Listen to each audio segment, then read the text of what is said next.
sahbihi ajma'in. Subhanallah, hatulah rumah kita tu kadang-kadang jadi panas. Bila panas, suami balik kerja, lewat sikit, isteri pok, orang pergi mana? Takkan minum kopi pun sampai pukul 1 pagi. Kawan-kawan tu memanglah duk berbual kedai kopi. Tak kena. Lepas tu duk bergaduh. Anak tanya kerja sekolah tak pandai buat, marah. Anak dapat markah rendah, tampak. Anak tak lulus, tendang. Macam-macam. Jadi tak seronok duduk dalam rumah. Jadi panas. Tu sebab setan yang nama Dasing. Inilah dua orang ni, Ghostbuster ni. Hak baru ni Dasing ke apa? Hak pergi vacuum tu. Lepas ni kalau nak panggil vacuum mana-mana, inilah dia. Ni Panglima, yang ni Kapten. Saya bawa khusus ni. Ada tak malam ni? Nampak tak? Ada tak amai mengaji ke? Hak memang jahat ke? Okey, tak apa. Baik, sekarang itulah Dasing. Seterusnya nombor 8. Halawan ini sifat dia macam mana? Halawan ni sifat dia lagu ni. Dia ni benda-benda kadang-kadang muzik tu memang lara. Selain daripada muzik, apa lagi yang kita boleh fikirkan? Dia tu jenis melalaikan, melengahkan kita daripada ibadat dan melengahkan kita daripada ingat Allah. Anda bubuh sendirilah nak fikir apa benda tersebut. Yang jadi bersifat lawahan ni begitulah. Kadang-kadang dia masuk dari sudut ibadat, was-was tu lebih. Ramai orang tua kat kampung ambil wuduk 30 minit, logik tak? Habis dah basuh kaki, basuh kedak dahi tadi, basuh kedak dahi, dia ambil pula. Siap dah basuh kaki, berkumuk kedak tadi, berkumuk kedak, dia ambil lain pula. Tertib kedak, last sekali 30 minit. Hak dia start ambil tu imam rakaat pertama dah. Lepas tu, dia siap tu imam Assalamualaikum dah. Kadang-kadang dia masuk, bab kita nak start solat. Allahumma salli ala Allah. Tak jadi. Allahumma salli dia tu sampai ke masuk ayat lazim dah. Fatihah habis dah, ada lagi. Tak masuk-masuk. Pasal apa jadi tak masuk tu? Sebab was-was tu dia buat. Padahal senang saja. Tapi dia jadi rasa tak puas hati, rasa tak seronok. Nak bagi puas. Was-was ni, banyak lintasan was-was ni. Kita pun kadang-kadang banyak was-was. Was-was ni, bila duduk dalam semayang pun boleh was-was. Dia jadi was-was rakaat. 3 ke 4? 3 ke 4 lah sekali jadi 5. Jadi terlebih. Terlebih tak apalah. Kita was-was terlebih tak apa. Was-was kurang ni. Semayang subuh, hak terlebih. Takut semayang subuh terlebih 4 tu masalah. Kalau semayang zuhur 3 dengan 4, okey lagi. Subuh terlebih 4 ni memang out of date lah. Dah, out of date lah subuh terlebih 4 ni. Okey, yang terakhir. Baru 8.30, standard tak? Okey, yang terakhir ialah yang nama dia Luqas. Tengah sebut Lakhus.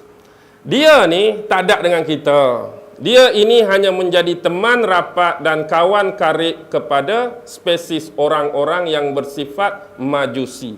Biasa orang yang sembah api, orang yang sembah matahari, itulah dia. Kita hari ni tak sembah api, cucuh api saja. Takut adalah sikit-sikit tak. Lepas tu, satu lagi sembah matahari. Ni tak ada lah kita ni sembah api, sembah matahari ni. Tapi kok dia nak main datang kok cara lain, wallahu alam. Bila-bila masa saja dia boleh datang, walaupun ada nama-nama dan pengkhususan tugas. Okey. Seterusnya, kita nak pi ke satu bab yang terlibat dengan orang yang biasa berkawan, macam ayat nombor 6 tadi, hak minta tolong tadi. Jadi bagaimana biasa di kampung kita sebut tok bomo, tok pawang, tok dukung. Bukan nak sebut hak memang betul dengan syariat ni. Hak memang cari jalan salah macam ayat nombor 6 tadi. Biasanya, orang-orang ni lah akan dipanggil kalau masuk hantu, masuk jin. Hak lebih pada tu pun panggil juga. Hak lebih pada tu pun panggil dia juga. Barang saya hilang tu. Cuba tilik-tilik sikit, dia sendiri pun tak nampak. Padahal, kadang-kadang kerja dia sendiri. Dia pergi suruh jin dia ambil kambing kita kat padang, dia pergi sembunyi mana-mana lah, celah pokok ke apa. Lepas tu kawan tu pun cari kita. Kita pun rosak, aku tilik. Oh, duk celah pokok tu. Macam nujung 4 belalang tu lah lebih kurang. Padahal hak dia dah buatnya. Dia pun boleh tahulah sebab jin dia yang letak. Kadang-kadang dia sendiri yang buat orang kampung tu sakit. Dia suruh jin dia pergi letak benda lah apa. Lepas tu dia katalah, oh, aku rasa ada benda ni orang tanam bawah tiang yang ketiga. Padahal jin dia yang tanam. Sebab tu profession dia cari duit kot tu je. Lepas tu orang duk bayar 50, orang duk bayar 100. Jadi beli rokok dan beli rokok gudang garam 3 hari habis. Tak ada duit. Pergi suruh jin buat benda lain pula. Nak commission pula ni. Lagu tu lah lebih kurang. Faham tak? Okey. Ada sekurang-kurang 8 jalan bagaimana seseorang tu nak menghubungkan diri dia dengan spesialis makhluk halus ni. Jadi hak biasa dia buat, inilah jalan-jalan yang popular dan masyhur dalam ilmu perubatan, ilmu menghubungkan diri dengan jin yang salah. Pertama disebut sebagai tariqatul iqsam. Apa maksud tariqah? Tariqah ni jalan. Iqsam ni bahasa Arab al-qasam, iaitu sumpah, perjanjian, MOU. Dengan siapa? Dengan jin, dengan iblis, dengan setan. Contoh kita tengok ahli-ahli sihir, ahli silap mata terkenal. Memang mereka ada bai'ah. Mereka ada janji, persetiaan, MOU. Contoh macam Orion Greenfield. Mereka ada surat khas. Dan surat tu ada tanda tangan iblis, tanda tangan jin dan cok jin ifrit. Ada jelas. David Copperfield, tiap-tiap tahun mesti dia akan pergi ke Kahirah Mesir. Dekat piramid tu. Sebab dia dah ada perjanjian. Macam ahli-ahli sihir terkenal lain yang ada hubungan, mereka memang ada perjanjian khusus. Yang ini dipanggil sebagai tariqatul iqsam. Bersumpah sungguh, buat perjanjian, persetiaan, tanda tangan apa. Dan tak boleh sesekali melanggar isi-isi perjanjian di dalam surat tersebut. Itu ramai. Hak kita pun, orang-orang pawang, tok dukun, tok bomoh pun, hak jalan salah, mereka ada perjanjian. Jalan yang kedua disebut tariqatuz zabhi. Tariqatuz zabhi ini ialah jalan dengan melakukan upacara penyembelihan. Hak janji itu satu hal. Ni tak cukup dengan berjanji, kamu kalau nak suruh aku datang, nak suruh aku mai, nak suruh aku hadir, kamu kena korbankan. Kadang-kadang binatang. Jadi kita sembelih kambing. Kadang-kadang bukan nak kambing tu, bukan nak daging kambing, nak darah tu. Nak jadikan upacara ritual dan pemujaan. Tak cukup dengan tu, ada sesetengah tempat di India bukan kata kambing. Dia culik kanak-kanak. Bila tiba bulan purnama, mereka akan melakukan pemujaan dan ritual. Mereka sembelih, mereka bunuh budak ni, ambil darah manusia. Nak bagi power lagi, nak bagi kuat lagi. Tak cukup dengan darah, ada waktu dia, ada saat dia, matahari, bulan purnama, tarikh sekian-sekian, ada tahun-tahun tertentu. Nak bagi jin yang besar, jin yang lagi kuat, jin yang lagi power. Padahal hari bulan mana pun jin tu boleh main. Tapi sebab dia nak tipu kita ni, nak suruh kita bersungguh nak kat dia. Padahal tak tarikh tu malam ni kalau panggil pun dia mai. Tak, jumpa kedai kopi mana-mana dia mai lah. Kata Radik 2 cawan kah nak makan-makan lah. Dia boleh mai. Tapi sebab kita ni terpedaya. Kalau nak panggil jin ni tak boleh biasa-biasa. Kena malam tu, kena malam ni. Dia nak suruh kita jadi payah. Bersungguhnya dia nak tengok kita tu nak kat dia. Itu yang bodoh kena tipu tu. Okey. Seterusnya. Tu tariqatuz zabhi. Seterusnya dia panggil tariqatus sulfiyah. Tariqatus sulfiyah ni ialah jalan kenistaan. Jalan yang jenis karuk-maruk yang tak masuk akal kadang-kadang. Contoh, berlaku di Bacok ni. Lama dah ni. Tok-tok saya dulu cerita. Di Bacok ni ada seorang pakcik tua, walaupun umur dia 80-85, tapi dia tetap kuat. Melebihi kudrat dan kuasa orang muda. Bila dia meninggal, jadi banyak gangguan-gangguan datang kepada anak cucu duk ganggu. Dia dah meninggal dah. Tiba-tiba marilah seorang ustaz. Perkara pertama yang ustaz tu dapat detect ialah tandas dia. Tandas dia tu tak macam orang lain. Orang lain membelakangi kiblat. Dia menghadap kiblat. Pasal apa? Tandas menghadap kiblat pelik. Lepas tu Tok Bomoh tu detect, ada benda bawah telapak tempat kita nak pijak tu kan. Kalau kita nak berak mencangkung tu kan ada benda tu. Bila korek 2 benda tu, ya Allah, Masya Allah. Quran 2 biji. Quran duk bawah tapak tu. Jadi inilah perkara yang disebut tariqatus sulfiyah. Yang melanggar adat, penuh kenistaan, penuh kejijikan. Tak masuk akal. Quran dia pun boleh buat lagu tu. Pijak Quran tu satu hal. Ni memang kena pijak. Lepas tu duk buang najis, buang taik, menghadap kiblat. Ya Allah. Tapi semata-mata nak kebal, nak kuat, tapi mati juga. Kalau kebal, kuat, tak mati-mati, okey lah juga nak buat tak? Ni mati, tak ada guna juga. Kadang-kadang macam di Macang, tahun 60-an dulu, tahun 70-an, awal-awal. Dia ni pengamal ilmu kepala taik. Tahu ilmu kepala taik? Ilmu kepala taik ni ialah dia akan buat pemujaan, ada jampi, ada mentera dia. Tapi syarat nak bagi lagi power ilmu kepala taik ni untuk kebal. Dulu orang-orang ada ilmu kepala taik, dia curi kambing, curi lembu depan tuan saja. Tuan baru tambak, dia ambil lembu depan tuan. Lembu pi takik dengan parang ke, dengan kapak ke, tak tembus, tak lut pun. Jadi cara nak bagi mujarab ialah setiap kali dia rasa nak buang air, buang najis, nak berak, kepala taik mula-mula tu. Hak baru keluar tu dia kena ambil, dia kena lumuk dekat badan dia. Sekali dengan baca jampi dan mentera dia. Kepala, tu panggil ilmu kepala taik tu. Kepala taik hak mula-mula, hak keras sikit tu. Setiap kali nak berak, kena ambil kepala taik tu, cumur. Lepas tu syarat dia lagi, dia hanya boleh mandi sekali sebulan, iaitu hujung bulan. 29 hari bulan. Taik hari-hari pakai. 1 hari bulan, 2 hari bulan, duk lagu tu lah. Duk busuk lagu tu, dia tak boleh mandi. Dia kena mandi hujung bulan. Lepas tu kita tanya, pasal apa 29 hari bulan, bukan 31 bulan? Dia kata 31 bulan orang kafir, 29 bulan orang Islam. Oh, dia sedap dia kata orang Islam. Dia sedap dia orang Islam. Tak boleh guna kalender orang kafir. Dia akan duduk di sungai, dia akan bersihkan sungguh-sungguh hari 29. Lepas tu dia duk buat taik pula. Sampailah hujung bulan. Kalau nak lagi power, masuk pecah rumah orang, merompak ke, mencuri ke, kebetulan dia rasa nak berak, dia kena ambil kepala taik tu, letak dalam pinggang, letak atas meja tuan rumah, meja makan. Lagi power jadi. Okey, contoh duk ambil barang, rasa nak berak, pergi ambil lekas-lekas pinggang ke piring, tadah kepala taik tu, letak atas meja makan tuan rumah. Lagi power. Jangan ketawa, betul ni. Tu ilmu kepala taik. Tapi tengok dahsyat tak dahsyat. Allah nak tunjuk dia tertidur atas wakaf. Wakaf orang Kelantan ni dia terbahagi pada dua. Satu wakaf ada tepi jalan, satu wakaf atas kubur. Dia tertidur wakaf atas kubur. Allah nak tunjuk semut masuk dalam telinga saja. Semut masuk dalam telinga mungkin gigit, menggelupur, dia meninggal. Jadi Allah jauh-jauh belajar ilmu taik, mati dengan semut. Malulah tak? Bila mati tu Allah mayat dia tak payah ceritalah. Jadi buka aib pula. Jadi anak-anak tahu dah perangai dia, PL dia, apa yang dia buat, serah kat Tok Imam. Tok Imam, kami ni memang tak mau ambil tahu apa-apa pasal ni.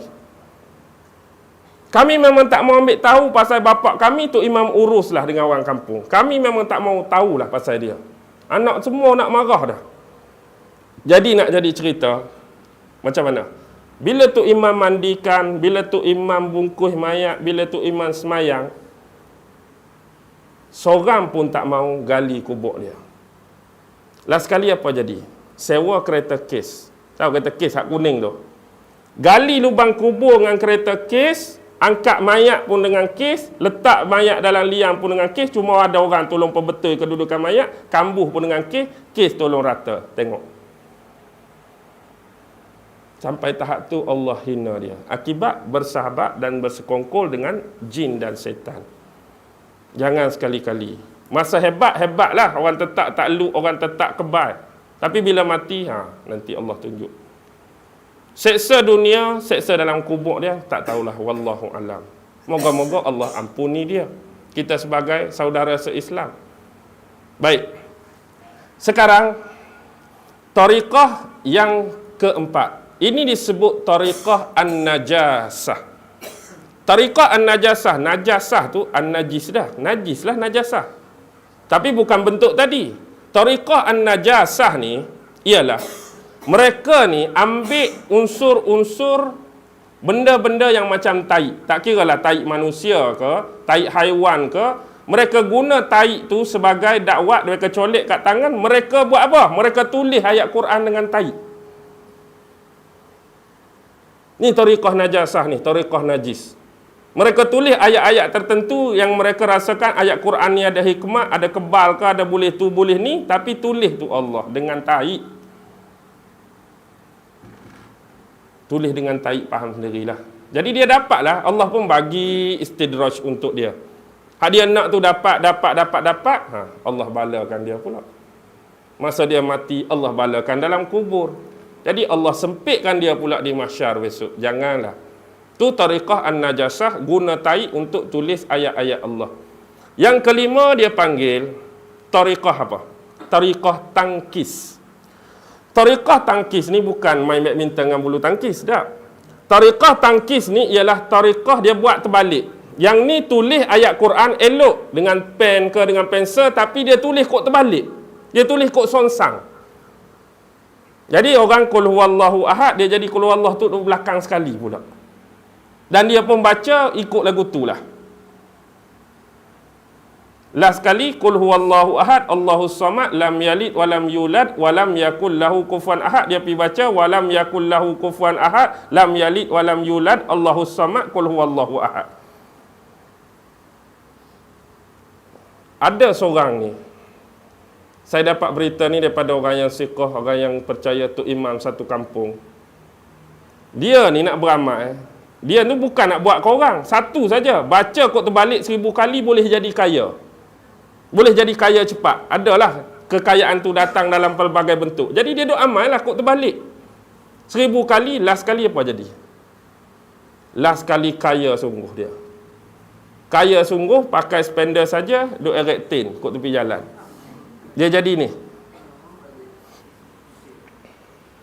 Dia jadi tak betul, dia jadi sewil. Gila bahasa mudah.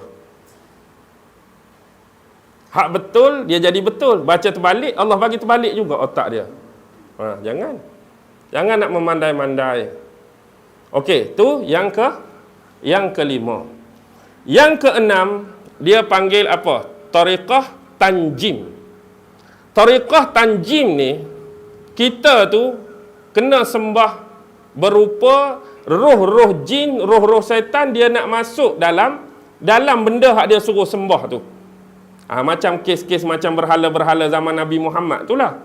Maksudnya dia nak tipu kita, dia suruh sediakan seekor kambing atau seekor burung. Jadi dia akan masuk dalam tu, jadi kita ni orang lain nampak secara zahir, kita duk sembah kambing, kita duk sembah burung, atas benda hak dia nak masuk itulah. Kalau patung, patunglah kita sembah. Kalau batu, batulah kita sembah. Kalau busuk, busuklah kita sembah. Hakikatnya roh depa tu duduk dalam tu lah. Jadi kita ni bodoh dua kali. Satu sembah depa, satu sembah busuk tu lah. Sembah busuk, sembah Allah, sembah pokok macam-macam lah. Tapi hak kita nak dia bagi. Hak kita nak dia bagi. Dia bagi. Tapi itulah jalan yang salah, jalan yang sesat, jalan yang silap. Itu dia panggil tariqah tanjim. Kemudian dia panggil tariqah al-kafi.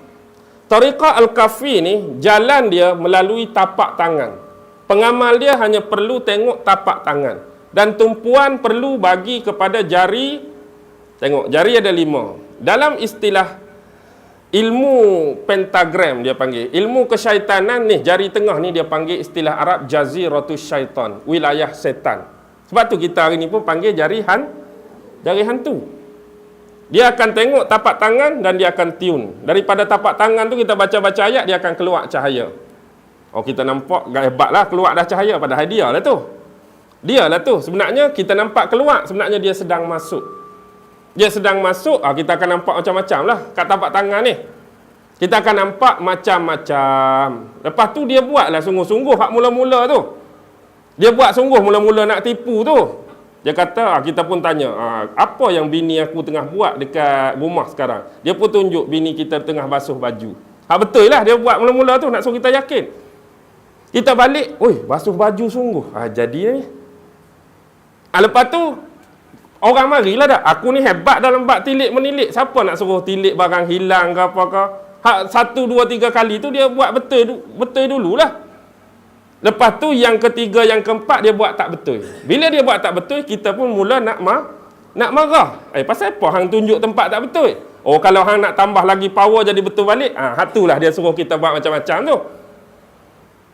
Tak cukup saja dengan hang baca macam ni, hang kena buat lagu ni hak lebih teruk lah, hak lebih menjijikkan. Kita sanggup lah sebab nak tambah balik power dan kuasa kita. Padahal diperbodohkan setiap waktu, diperbodohkan setiap masa. Okey. Seterusnya, ilmu tilik ni tak ada benda lain, cermin saja. Pitesco beli cermin, boleh nak tilik macam mana pun. Tak, betul? Betul ke tak ni? Pitesco beli cermin, tilik lah, nak tilik apa pun, nampak semua. Okey. Tariqah yang terakhir ialah tariqah apa? Ini dipanggil tariqah al-asar. Asar maksud dia kesan. Tariqah ni lah yang orang Yahudi dulu guna untuk Rasulullah. Maksudnya dia ambil barang-barang daripada tuan yang orang dia nak tu. Macam Nabi, mereka ambil rambut. Macam tu. Mereka ambil rambut, mereka puja, mereka baca ayat, baca mentera, jadi orang tu sakit, orang tu menderita. Sampai kadang-kadang hak teruk, bawa maut. Jadi sebab itulah dalam Islam, bila kita ketip kuku, Nabi disunahkan supaya kita tanam. Tak mau jadi benda macam ni. Kita hari ni ketik-ketik-ketik, sampah-sampah kadang-kadang buang. Contoh, orang mungkin tak guna dah lah ni. Tapi kalau orang nak guna, orang boleh ambil lah tu. Rambut kita, kuku kita. Rambut kita, kuku kita memang boleh buat macam-macam. Kadang-kadang mereka pergi ambil barang-barang kita hak duk jemur tengah malam tu tak. Kadang-kadang Allah, tak panas mana hari ni. Kita pun tak angkat lah kain-kain tu tak. Orang ambil baju kita, seluar kita. Tapi biasanya orang nak hak tak basuh lagi. Hak peluh-peluh kita tu masih ada. Jadi hak tu lagi mujarab. Lagi mujarab. Dia ambil, dia bagi kat tu orang puja-puja. Kita jadi sakit, kita jadi gila kat orang tu. Kita jadi hidup tak tenteram dengan pasangan kita, suruh gila kepada orang yang hak buat kita tu. Jadi berhati-hati. Okey, itulah 8 jalan, 8 tariq. 8 jalan, 8 tariq. Cara kita nak berhubungan. Hak dalam satu kitab yang saya beli kat Mesir tu, dia ada cara nak hadirkan dan jelmakan jin dalam masa 1 jam. Macam-macam cara. Kalau buat ikut gaya dia, insya-Allah mai. Dalam masa 1 jam. Boleh main jin tu. Hak betul-betul kita nak berkomunikasi lah. Hak tak ajak dia nak main ni memang berlambak dah. Hak dia nak main kat kita, hak kita tak ajak ni, hak memang betul-betul kita nak jemput dia ni dalam masa 1 jam. Macam-macam cara dalam tu. Al-Jawahirul Lamma'ah, nama kitab tu. Kecil saja. Tapi macam-macam ilmu dalam tu. Saya beli pun nak tengok teknik-teknik saja. Tak pernah buat pun. Tak pernah buat pun. Sebab saya pernah buat sekali, memang keluar tak sanggup nak tengok. Hak mula-mula saya belajar, memang tak sanggup nak tengok. Hak tu kena duduk dalam masjid, duduk tengah-tengah macam ni, dengan macam mat ni. Tutup lampu pukul 12 malam. Hak kita buat ni hak betul. Baca apa? Selawat Nariyah. Selawat Nariyah. Selawat Nariyah berapa kali? Berapa kali? 4,444 kali. Tiba-tiba dia keluar betul, kod depan mihrab masjid. Perempuan keluar dukung anak, tapi muka, mata jatuh. Kalaulah hari ni kita pergi tempat set penggambaran, macam-macam hantu dalam filem pun kita kadang-kadang tak berani nak tengok seorang-seorang. Saya nak cakap hak betul lagi takut. Hak orang duk berlakon muka rebeh, muka ulat ni pun kita rasa, gerung nak tengok seorang-seorang tak? Hak betul lagi takut.